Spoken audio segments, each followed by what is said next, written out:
इंदिरा गांधी का जन्म उस दौर में हुआ था जब गुलामी की जंजीरों में जकड़ा हिंदुस्तान आजादी के लिए छटपटा रहा था। उनके पिता पंडित जवाहरलाल नेहरू आजादी का इतिहास लिखने में मसरूफ थे। पंडित जी क्या जानते थे कि उनके आंगन में उतरी ये नन्ही सी परी, उनकी ये प्यारी दुलारी इंदु आने वाले दिनों में हिंदुस्तान की किस्मत लिखेगी।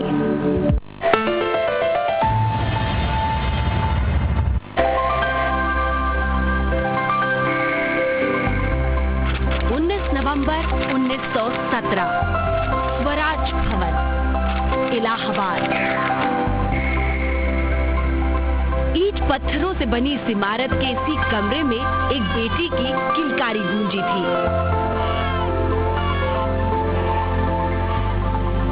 उत्तर प्रदेश के नामी वकील मोतीलाल नेहरू के इस घर में इंदिरा का जन्म हुआ तो जैसे खुशियों ने यहाँ डेरा डाल दिया।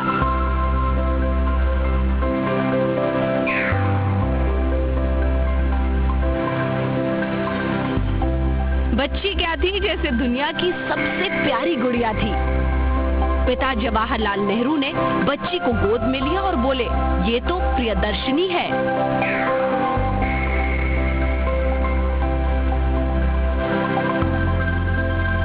लेकिन बच्ची के दादाजी ने नाम रखा इंदिरा।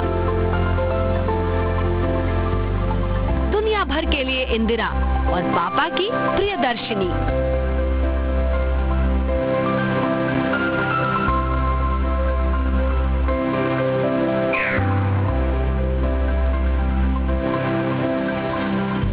इंदिरा जब 3 साल की थी तब जवाहरलाल नेहरू महात्मा गांधी के संपर्क में आए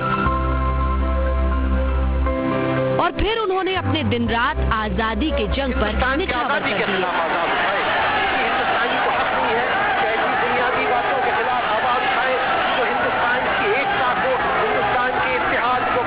स्वराज भवन आजादी की जंग लड़ने वालों का ठिकाना हो गया। हर वक्त वहाँ पुलिस का पहरा रहने लगा। जवाहरलाल नेहरू और उनकी पत्नी कमला नेहरू का जेल जाना आए दिन की बात हो गई। लिहाजा इंदिरा का बचपन बिल्कुल अकेला हो गया।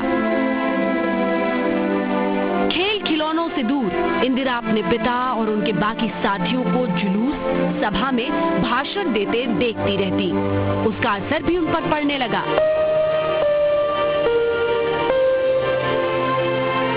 छोटी सी इंदिरा घर के नौकरों को बुलाकर उनके सामने ऊंचे मेज पर खड़े होकर भाषण देने लगती थी। इतनी छोटी सी बच्ची होते हुए मेज पे चढ़ के स्पीचेस देती थी और नौकर ही होते थे क्योंकि बाकी तो सब जेल में थे।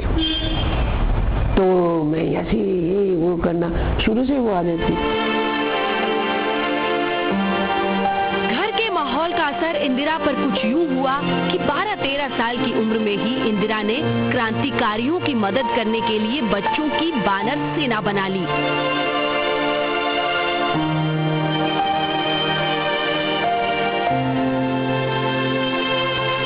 स्वराज भवन में पुलिस के छापे बढ़ गए थे। एक बार इंदिरा ने जवाहरलाल नेहरू के कुछ अहम कागजात अपने स्कूल बैग में छिपा लिए थे। इंदिरा की मां कमला नेहरू की सेहत अच्छी नहीं थी। उन्हें टीबी हो गई थी जो उस वक्त लाइलाज मानी जाती थी। मां की बीमारी की वजह से इंदिरा की शुरुआती पढ़ाई में बाधा पड़ने लगी। ब्रिटिश हुकूमत आए दिन कमला और जवाहरलाल को जेल भेज देती। तब इतने बड़े घर में इंदिरा अकेली हो जाती।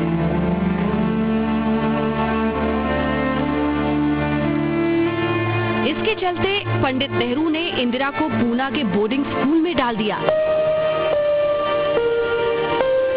3 साल तक इंदिरा वहीं रही, लेकिन ये 3 साल इंदिरा के लिए 30 साल की तरह बीते।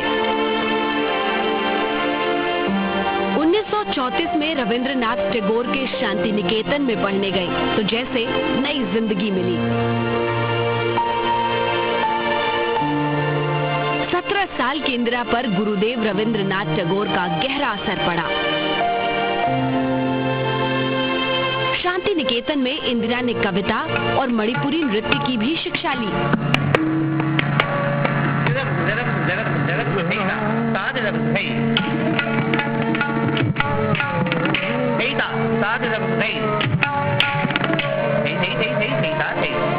गुरुदेव जब पेंटिंग बनाते थे तो इंदिरा उन्हें घंटों निहारती थी। 28 फरवरी 1936 ये तारीख इंदिरा के लिए किसी सदमे से कम नहीं थी, क्योंकि इस दिन इंदिरा की मां कमला नेहरू का स्विट्जरलैंड में निधन हो गया था। कमला नेहरू सिर्फ 37 साल की थी।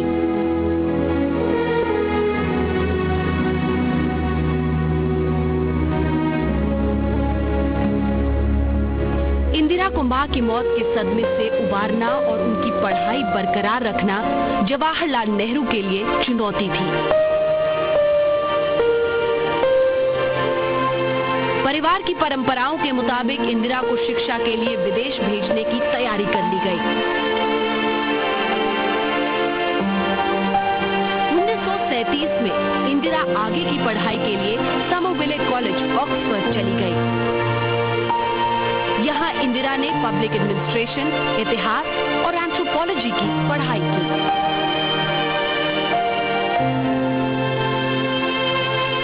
इंदिरा मन से बहुत मजबूत थी, लेकिन तन से बेहद कमजोर। अच्छी सेहत के लिए जवाहरलाल नेहरू ने उन्हें कुछ महीनों के लिए स्विट्जरलैंड भेज दिया। ऑक्सफोर्ड में पढ़ाई के दौरान भी इंदिरा का दामन राजनीति से अछूता नहीं रहा।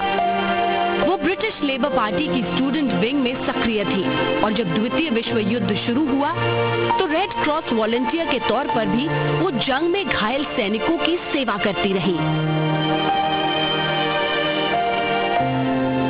इंदिरा ऑक्सफोर्ड में पढ़ाई कर रही थी और इधर जवाहरलाल नेहरू महात्मा गांधी के साथ आजादी की जंग में कदम ताल कर रहे थे।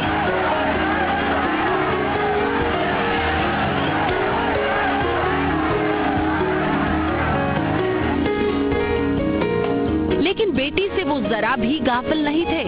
नेहरू इंदिरा को बराबर चिट्ठी लिखते रहते थे। जब वो जेल में थे तो भी चिट्ठी लिखने का सिलसिला नहीं टूटा। पंडित नेहरू ने इंदिरा को पहली चिट्ठी उनके 13वें जन्मदिन पर लिखी थी। तब वो जेल में थे। पिता की इन चिट्ठियों ने इंदिरा को और मजबूत बनाया। 1941 में इंदिरा हिंदुस्तान लौट आई। वो अकेले नहीं आई थी, उनके साथ फिरोज गांधी नाम का नौजवान भी लौटा था। इंदिरा ने इलाहाबाद लौटते ही ऐलान कर दिया था कि वो फिरोज से शादी करना चाहती है।